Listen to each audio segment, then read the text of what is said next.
Lover. Here we are. Where are we? We are in Nashville, Indiana, Little Nashville. On location. We're at the Barn Burner. It's a Airbnb that's it's nice. Center. It's nice, right? It's super nice. It's like contemporary, a little bit updated. Yeah, it's like modern farmhouse-ish sort of kind of, right? Yeah, so we're sitting like on the rooftop patio right now, which Yeah. is kind of cool. So I believe there are 3 units here. There may be 4, I'm not sure. And then there's a common space up top that has a propane fire pit area. Yeah, it's nice. Multiple tables. There's a grill out here. Edison bulbs are hanging, and it's like right in the heart of downtown Nashville. So if you haven't been to Nashville, Indiana, you should come here. Yeah. It's at least like for us, the reason we came is just like not that our life is terrible. Our life is amazing, and I'm grateful for that. But it was a nice little getaway. Just you and I. We did an adult Easter egg hunt this morning at Hard Truth. Yeah, it's fun. So that was fun. It was like interesting. It was totally like a last minute trip plan idea thing, but it was fun. We had a good time. So it's been a minute since I put out any content, and I thought today we've had some amazing adventures recently. We have, yeah. And some of them have been focused on different distilleries and places we visited. So I thought today you and I could share some of that stuff because it's fun. Sure. I'm not going to get into the Jim Beam trip. Yeah, but that was a great trip. We'll do that another time. Yeah, the grounds were beautiful. Jim Beam Distillery, phenomenal. Yeah. It was I don't. You're not getting into it, and you're getting into it. I know, but I didn't think I was going to be a Jim Beam fan because I think I judged Jim Beam on the white label. Yeah, which you shouldn't because they have so many. They have so many others, but we're going to fast forward a couple weeks Yeah. later, and so recently she and I went to we went to Bardstown, and then we went to Shelbyville, Tennessee, and then we went to Montgomery, Alabama, and then Fort Walton, and then Savannah, Georgia, and then Edisto. And then Edisto, we just parked our asses on at our house and on just our porch and enjoyed friends and family. But anyway, I thought I would share the front half of that trip today. Talk Bardstown. Bardstown. So we went to the old Talbot Tavern. Tavern? I don't know. I guess it's the tavern, but it is within the inn, right? So tavern on one side, the inn is the other side. Which I don't remember when it was built, but it's 17. Oh my gosh, it was so or long something ago. like that. Yeah, I'm not sure. It's cool. Super cool place, it's guys. Cool. If you go to Bardstown, that's a must visit. Which I think Bardstown claim is that they're the bourbon capital of the world. Yeah. So anyway, we had a lot of different products that night, and it was fantastic. Met some cool people. And in Bardstown there is Heaven Hill, and we drove by Heaven Hill, and beautiful grounds. We didn't go on a tour, but it was awesome. Yeah. And Heaven Hill makes Heaven Hill. They make Larceny. They make Elijah Craig. So a lot of really good stuff happening there. Yeah. And then Larceny. Yes. Did I say that? Yeah, you said Larceny. Oh, yeah. So and then we found this John Spear found this place called Log Still Distillery. So the story goes. All right. So I found Log Still because I watched Moonshiners on Discovery Channel, which I know it's cheesy and it's probably fabricated, but I enjoy it. But the story goes, back in the day, I think it's J.B. Dant. You can check my facts on this one. And, oh, by the way, I hope you're loving this. Give us a little thumbs up, subscribe, because we put out some stuff a couple times a week usually. But anyway, the story goes about Log Still. Back in the day, I think it was J.B. Dant. D-A-N-T. It might have been J.W. Dant. Fact check me on this one. Yeah. But back in the day, he was 15 or 16 years old and a farmer. And he wanted to make spirits. He wanted to make whiskey. But he couldn't afford copper because copper is expensive. So he figured out a way to hollow out a log and make a still out of a log. Right? Hence the name Log Still. Log Still. So if you're a fan of Moonshiners, check it out. It was kind of a fun episode. But we went there. At 10 o'clock in the morning. 10 o'clock in the morning. on like a After Bardstown. Actually, it was a Saturday. It was at least it was a weekend. Oh, but we came across Abe Oh. Lincoln's boyhood home. Not where he was born, and not his like the Kentucky home. This was like in between where he was born and the main place in Kentucky. And you know what runs right through there? Knob Creek. Knob Creek, the Knob Creek. The Knob Creek. And I have a picture of Spear by Knob Creek. Knob Creek. We should put that in the video somewhere. We'll do that one on the Jim Beam one too, because Knob Creek, Jim Beam these days. But anyway, so we find Log Still Distillery. And we do a tour. The grounds are gorgeous. Stunning. Over Phenomenal. 300 acres, I believe. They have a 22,000 square foot event space, and then they have multiple Airbnbs out in these beautiful rolling hills. And they have an amphitheater that seats like 2,300, I think they said. Yeah, something like that. And they have big names like Lady Antebellum, Morgan Wallen. Yes. Like they have a whole concert series. So we're probably going to go down there. Yeah, we're totally going to. Because they offer camping. They're going to do Harvest Host. Yeah. So anyway, we're drinking bourbon right now, but all right, first let's talk about Log Still. So we collected bottles along the way. And I mean, that one's almost gone. So this is called Monk's Road Small Batch Kentucky Straight Bourbon Whiskey, 94 proof. They didn't share the mash bill on this one, so I have no freaking idea. And they said that is proprietary. The story about this bottle is pretty much the night we got this, we sat at our bed and breakfast outside Lynchburg, Tennessee, on the front porch with the owner of the bed and breakfast, and we just sat there and we just drank bourbon and we just had a good time. Yeah, we did. We shared it with the Airbnb hosts, the bed and breakfast hosts. So it's 94 proof, 47% alcohol by volume. So the tour was mid, I would say, right? It was okay, yeah. But it was cool. The grounds were phenomenal. 6 other couples on the tour with us. The facility is really great. It's really great. You should go there. It's I'm gonna do a little sip here. This one's almost gone. We got a couple bottles there. I've got another one I'll pull out here in a second, but and I don't know if you can find this locally or not. Yeah, I'm not sure. You like this because we almost killed a bottle. So give me a little sippy there. Yeah, but I said it tastes like a leather shoe. There's a little bit of that, but it's a different taste for sure. It's a wheated aged 4 years. So the thing about it's sweet. It is sweet. Cinnamon. And then the There's an old shoe. There's leather. Yeah, there's leather, right? It's leather, yeah. It's good though. I mean, don't let the old shoe like dissuade you. Yeah. Because it is a pretty good product. This is Monk's Road again. Log Still Distillery. The thing about them is they have outsourced most of the things you can get from them right now. Are Outsourced. So they're building rig houses right now. They're still up and going. And it was running when we were there. How many what are those things called where the mash bills are in and like the thing? Fermenters. Yeah. So they had 10, right? multiple 10? Fermenters. I don't remember the capacity. But they walked us through their whole system and how they do things. Their still is beautiful. Yeah. I think it was a pot belly. Is it a pot belly still at the bottom or something? Yeah. And I think it was about a 3 or 4 story, right? Yeah. And I had the glass. I know the side glass. There's a name for it. I can't remember, but like all the way up the still. The windows, if you will, up to the still. And then they had like the cooling systems that came off, and they talked us through their whole process. So anyway, they're in the process of making their own product, and on site. What is in your glass? They're like little things. It's like sand. So we tried gin there. We tried bourbon, and we tried their Tennessee whiskey, and we left. Some of that water to rinse yeah, for sure. out? So we came away with the Monk's Road. I think they had a couple versions. We got the small batch. And then the other thing we bought while we were there is the Rattle and Snap Tennessee whiskey.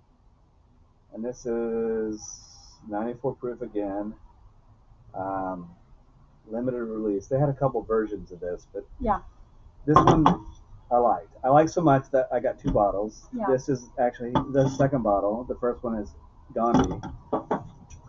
I think this one tastes like Dr. Pepper a little bit. Now, We'll see. Spear on his palate. so let's give it a Dr. sip. Pepper. So the other one is sweet. Oh, it's definitely sweet when you first put it in your mouth. Cinnamony, and then the ending notes were just. All right. So the thing about Tennessee whiskey is there's a debate. I think is it bourbon? And everything about Tennessee whiskey, in my opinion, a little hotter. Is hot, but it's the same proof. It's crazy, right? Is it? 94. It goes away though nicely. It finishes nicely. The thing about Tennessee whiskey, in my opinion, it's bourbon, but they have a secondary process called the Lincoln County process, and we'll talk about that here in a minute. Yeah. Where they filter it through charcoal. That makes it Tennessee whiskey. So anyway, but similar process, but one extra step. I mean, the mash bill is pretty much bourbon. Pretty much bourbon. The mash bill is bourbon? Yeah, it's bourbon. No, it's bourbon, but they call it Tennessee whiskey because it's been through the Lincoln County When you say process. mash bill, though, you usually are talking about the grains they use and everything else, but bourbon isn't a grain, so what did you mean by that, Dave?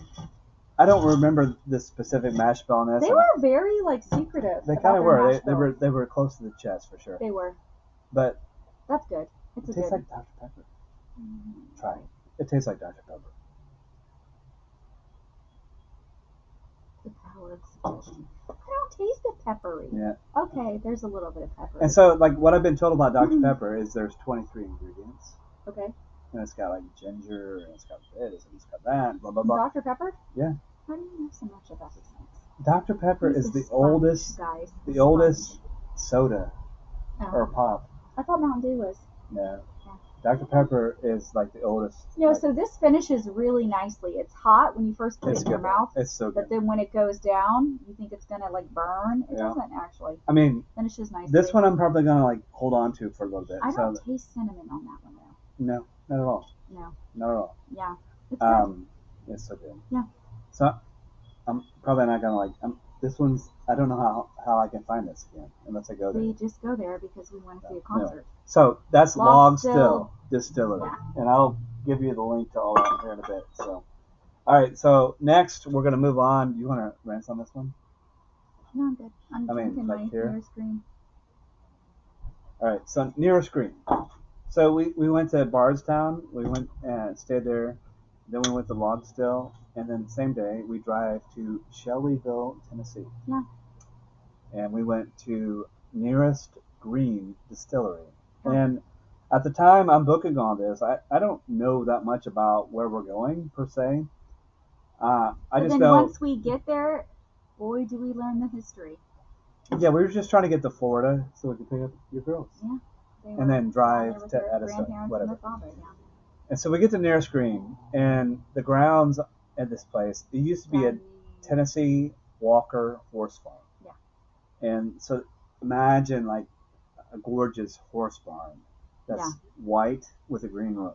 Mm-hmm. Big old barn. That's kind of the theme, I would say, of the facility, right?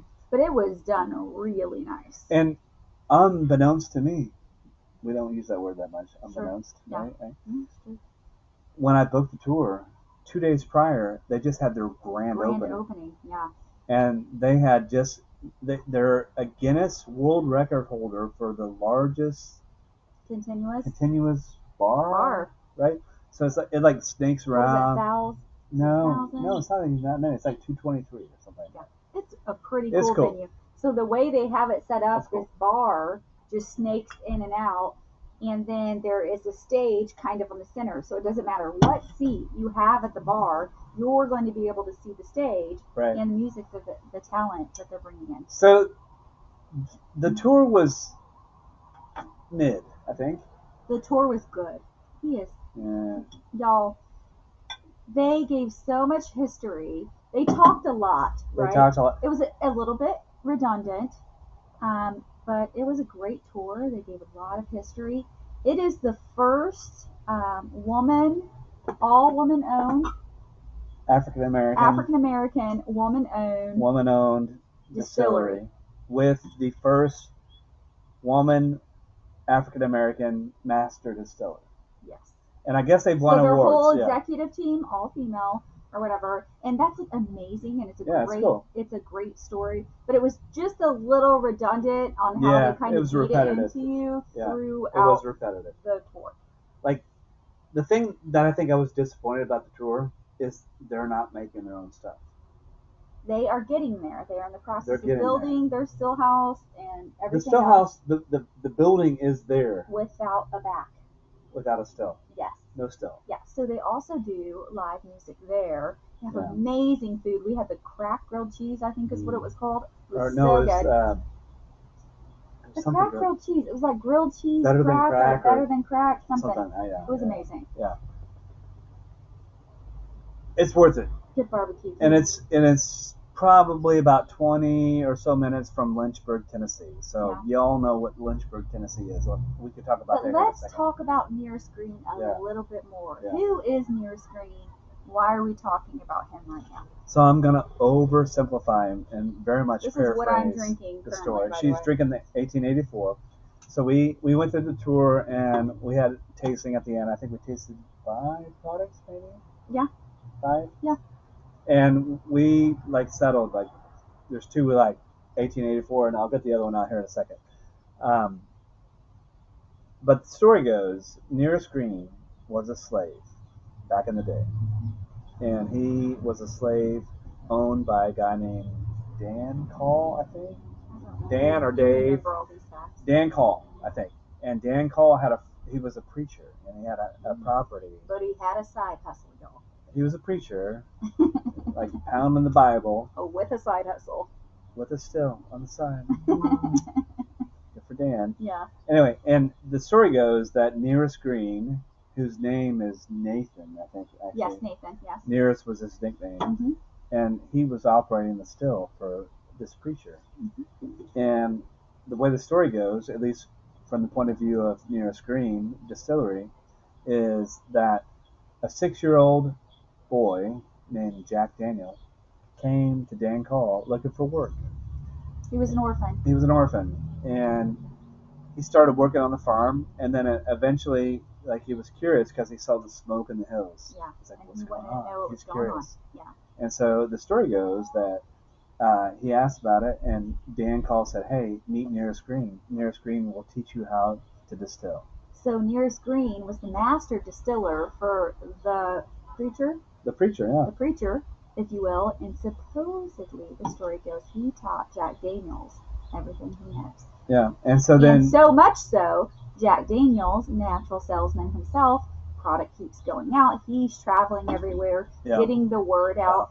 He hires Nearest Green to be his master distiller. Back in the day when he first started the whole thing. So Nearest Green, on record, is the first recorded African American master distiller. And I'm not gonna I have no details one way or the other. We have no fact checks or whatever. This is the story we've been told, which is super amazing. And you know what I loved about Nearest Green is there was a ton of diversity there. There was a lot of diversity. Usually you go to a distillery and you see people like us, Karens and Kevins. Karens and Kevins, right? You didn't see Karens and Kevins. No, it was a completely different demographic. Culture. Yeah, it was good. And it was good. Music. So I love what they're doing, and whether the story is true or not, we've heard some things from people that are maybe that story's not true, but whatever. I don't give a shit. I don't care. Yeah. I don't care because to me, great experience. Yes. Great product. Yes. It tastes amazing. Yeah. Super powerful women running the show. All right, so we don't have any more in this bottle. I think the proper thing they do when the bottle's empty is they do this. That's true. Yeah, I've seen it. Yeah. Can I pour just the little bit that we do have left in my? Yeah, do it. Okay. So. Is that your pour? This is not that though. No. Okay. So what do you like about the 1884? It's sweet. It is sweet.